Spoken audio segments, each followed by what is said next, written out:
Salut les internautes. Bon alors, je vois que les Français ont décidé, donc ça sera Macron contre Le Pen. Bon, si on peut dire. Que dire, bien sûr, je suis député. Député, ah, si seulement j'étais député. Non, je suis dépité, bien sûr, désarçonné, dégoûté, envie de vomir, rien d'autre. Mais alors, nous avons donc le choix entre, comme disait Jean-Luc Mélenchon il y a quelques jours, nous avons le choix entre l'extrême marché et l'extrême droite.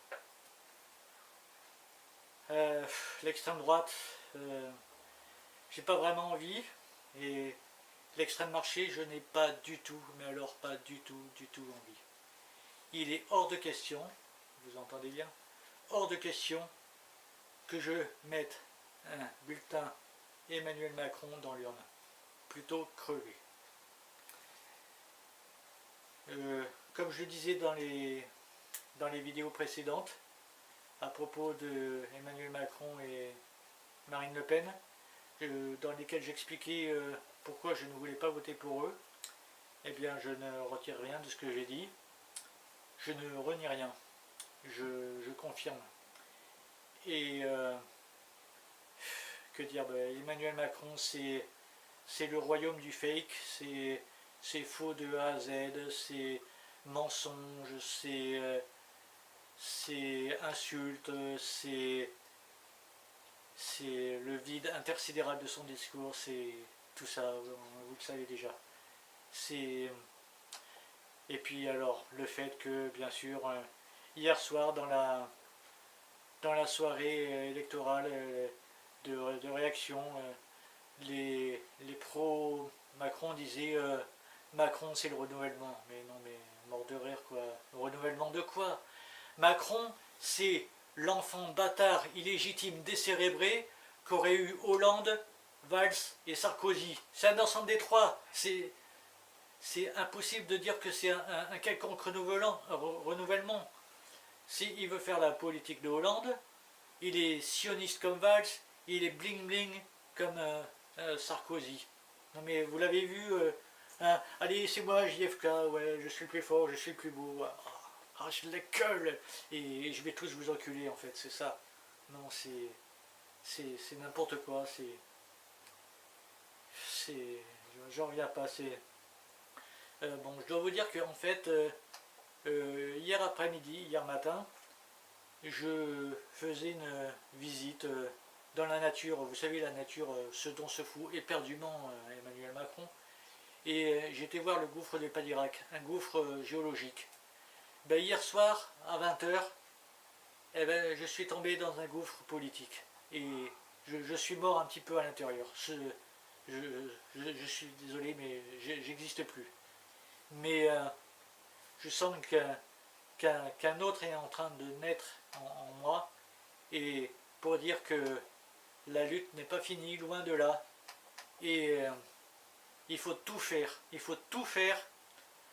pour rendre le travail le plus difficile possible à cet envoyé des banques, ce banquier qui se fiche éperdument de l'an 40, des pauvres, du bien-être des animaux, de l'urgence écologique, de tous les sujets importants, et qui ose dire des choses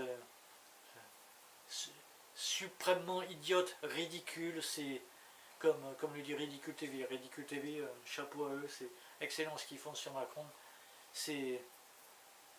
J'en reviens pas que des milliers et malheureusement des millions de gens aient pu être bernés par le discours lénifiant de ce sale type. C'est un sale type, hein, et c'est un pauvre type. C'est pas un type pauvre, mais c'est un pauvre type. Et donc, comment? Alors, en plus, bon, il faut savoir que dans les résultats, monsieur a fait 23,86%. Mais ce résultat ne prend pas en compte l'abstention qu'il y a eu, qui est de plus de 22%. Et si on ramène ça au pourcentage des inscrits, et bien donc il y a 21% d'abstention, 18% et demi à peu près pour Macron et le reste derrière.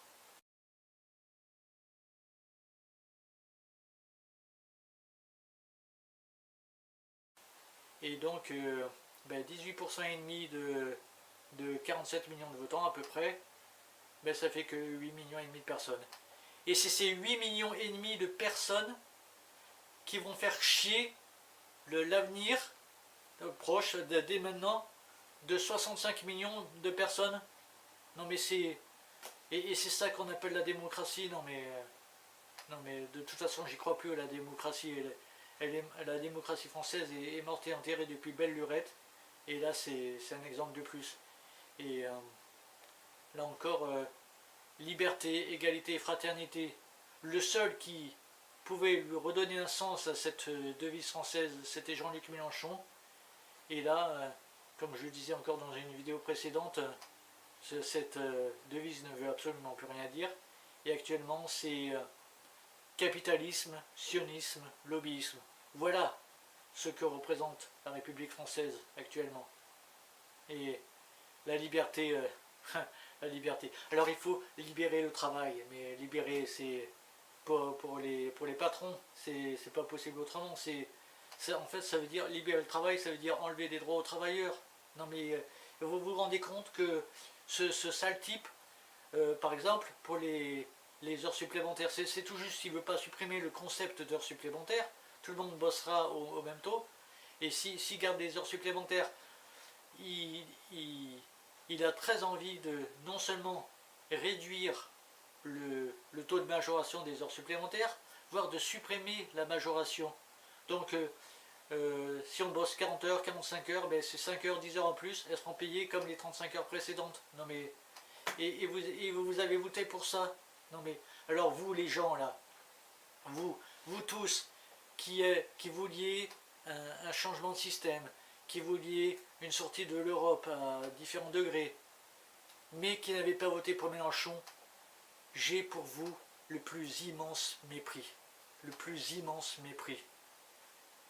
Jean-Luc Mélenchon était le seul, avec 19%, qui pouvait réellement changer les choses. François Asselineau, non mais laissez-moi rire, il a eu même pas 1%. Et tout le monde est là, tous les youtubeurs, oh, votez Asselineau, votez Asselineau. Non mais, il représentait absolument aucun danger pour l'oligarchie.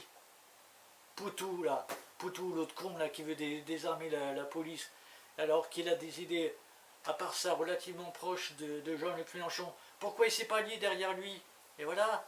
Et alors, le mieux de tout, Benoît Hamon et sa clique là, 6% et demi.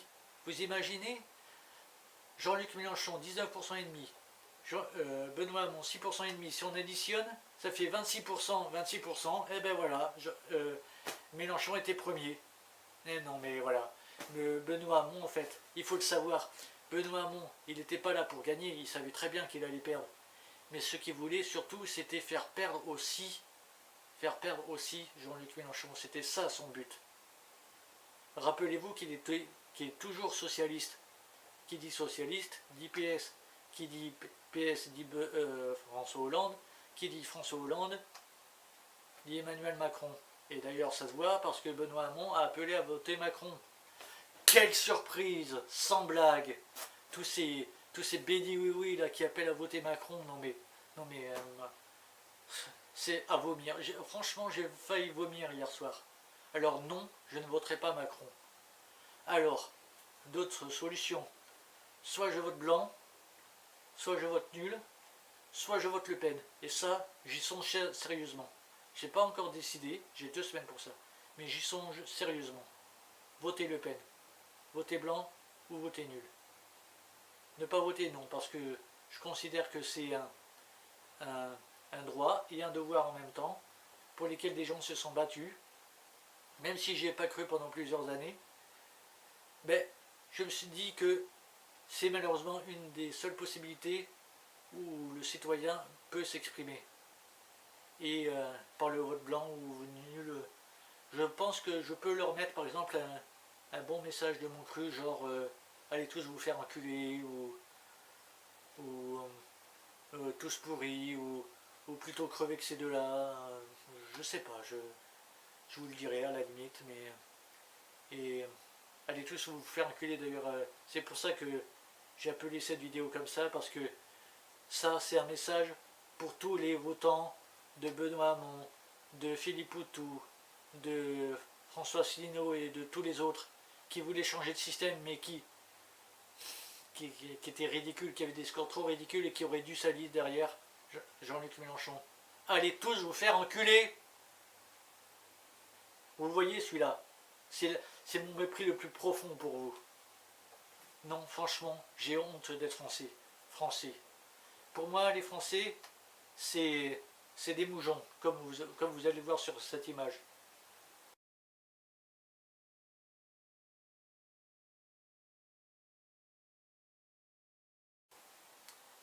Un moujon, 50% mouton, 50% pigeon, mais 100% français. Voilà, les Français ne sont pas autre chose. Ils se font tondre la laine sur le dos et ils gobent n'importe quoi. Franchement, c'est... Vous me faites vomir. Voilà. Salut. Au revoir.